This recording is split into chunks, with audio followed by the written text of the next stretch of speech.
ಪವಿತ್ರ ಗೌಡ ಇವತ್ತು ಜೈಲಿನಿಂದ ರಿಲೀಸ್ ಆಗಿದ್ದಾರೆ. ನೋಡಿ, ಮನುಷ್ಯ ಯಾವಾಗಲೂ ಕೂಡ ನಗುನಗುತ್ತಾ ಇರಬೇಕು ಅನ್ನುವಂಥ ಒಂದು ಮಾತಿದೆ. ಆದರೆ ಕೆಲವೊಂದು ಸಂದರ್ಭಗಳಲ್ಲಿ ನಕ್ಕು ಬಿಟ್ಟರೆ ತಪ್ಪು ಸಂದೇಶಗಳು ರವಾನೆ ಆಗಿಬಿಡ್ತವೆ. ಅವ್ರು ನೋಡಿ, ಅವರು ಈ ಪೊಲೀಸರು ಮನೆಗೆ ಬಂದಿರಲ್ಲ, ಬಂದವ್ರನ್ನ ಕರ್ಕೊಂಡು ಹೋಗುವಂಥ ಸಂದರ್ಭದಲ್ಲೂ ಕೂಡ ನಗುನೇನೆ. ಈಗ ಜೈಲಿನಿಂದ ಹೊರಗಡೆ ಬರ್ತಿರುವಂಥ ಸಂದರ್ಭದಲ್ಲೂ ಕೂಡ ಪವಿತ್ರದ ನಗುನೇನೆ. ಈ ನಗುವಿನ ಅರ್ಥ ಏನು ಗೊತ್ತಿಲ್ಲ. ಬನಶಂಕರಿಯ ಫ್ಲಾಟ್ಗೆ ತೆರಳಿದರು. ಅದಾದಮೇಲೆ ಪೂಜೆ ಪುನಸ್ಕಾರಗಳನ್ನು ಕೂಡ ಮಾಡಿದರು. ನೋಡಿ, ನಗ್ತಾ ಬರ್ತಿರುವಂಥ ಪವಿತ್ರ ಗೌಡ 6 ತಿಂಗಳು ಜೈಲು. ಅದಾದಮೇಲೆ ವಜ್ರಮುನೇಶ್ವರ ಸ್ವಾಮಿ ದೇಗುಲ ಅವರ ಮನೆ ದೇವರಂತೆ, ಅಲ್ಲಿ ಹೋಗಿ ಪೂಜೆ ಮಾಡಿದರು.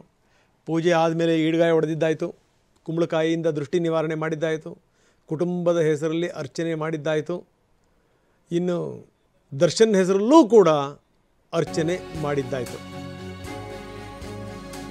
ಪೂಜೆ ವೇಳೆ ಅವ್ರು ಹೇಳಲಿಲ್ಲ, ಆದರೆ ಪಕ್ಕದಲ್ಲಿ ಅವ್ರ ತಾಯಿ ಹೇಳಿದ್ರಂತೆ ಹೆಸರು ಹೇಳಿ ಅಂತ. ತಾಯಿ ಕೇಳಿದ ಬಳಿಕ ದರ್ಶನ್ ಹೆಸರಲ್ಲಿ ಅರ್ಚನೆ ಆಯಿತು.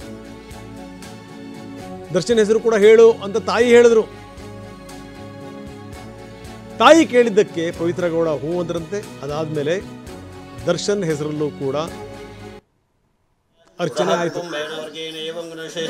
ದರ್ಶನಾಮದೇಸ್ಯ ಯಶವಂತನಾಮದೇಸ್ಯ ಕುಶಾಲನಾಮದೇಸ್ಯ ಸಹ ಕುಟುಂಬೇನ ವರ್ಗೇಣ ಏವಂ ಗುಣಶೇಷನ ದರ್ಶನಾಮದೇಸ್ಯ ದೇವದಾದ್ರ ದೋಷಾವ್ರಯತ ದೇವದಾದ್ರಿ ವಜ್ರಮಣೇಶ್ವರ ಸ್ವಾಮಿ ದೇವದಾಯ ಯಶವಂತನಾಮದೇಸ್ಯ ಕುಶಾಲನಾಮದೇಸ್ಯ ಸಹ ಕುಟುಂಬೇನ ವರ್ಗೇಣ ಏವಂ ಗುಣಶೇಷನ ದರ್ಶನಾಮದೇಸ್ಯ ದೇವದಾದ್ರ ದೋಷಾವ್ರಯತ ದೇವದಾದ್ರಿ ವಜ್ರಮಣೇಶ್ವರ ಸ್ವಾಮಿ ದೇವದಾಯ ಯಶವಂತನಾಮದೇಸ್ಯ ಕುಶಾಲನಾಮದೇಸ್ಯ ಸಹ ಕುಟುಂಬೇನ ವರ್ಗೇಣ ಏವಂ ಗುಣಶೇಷನ ದರ್ಶನಾಮದೇಸ್ಯ ದೇವದಾದ್ರ ದೋಷಾವ್ರಯತ ದೇವದಾದ್ರಿ ವಜ್ರಮಣೇಶ್ವರ ಸ್ವಾಮಿ ದೇವದಾಯ ಯಶವಂತನಾಮದೇಸ್ಯ ಕುಶಾಲನಾಮದೇಸ್ಯ ಸಹ ಕುಟುಂಬೇನ ವರ್ಗೇಣ ಏವಂ ಗುಣಶೇಷನ ದರ್ಶನಾಮದೇಸ್ಯ ದೇವದಾದ್ರ ದೋಷಾವ್ರಯತ ದೇವದಾದ್ರಿ ವಜ್ರಮಣೇಶ್ವರ ಸ್ವಾಮಿ ದೇವದಾಯ ಯಶವಂತನಾಮದೇಸ್ಯ ಕುಶಾಲನಾಮದೇಸ್ಯ ಸಹ ಕುಟುಂಬೇನ ವರ್ಗೇಣ ಏವಂ ಗುಣಶೇಷನ ದರ್ಶನಾಮದೇಸ್ಯ ದೇವದಾದ್ರ ದೋಷಾವ್ರಯತ ದೇವದಾದ್ರಿ ವಜ್ರಮಣೇಶ್ವರ ಸ್ವಾಮಿ ದೇವದಾಯ ಯಶವಂತನಾಮದೇಸ್ಯ ಕುಶಾಲ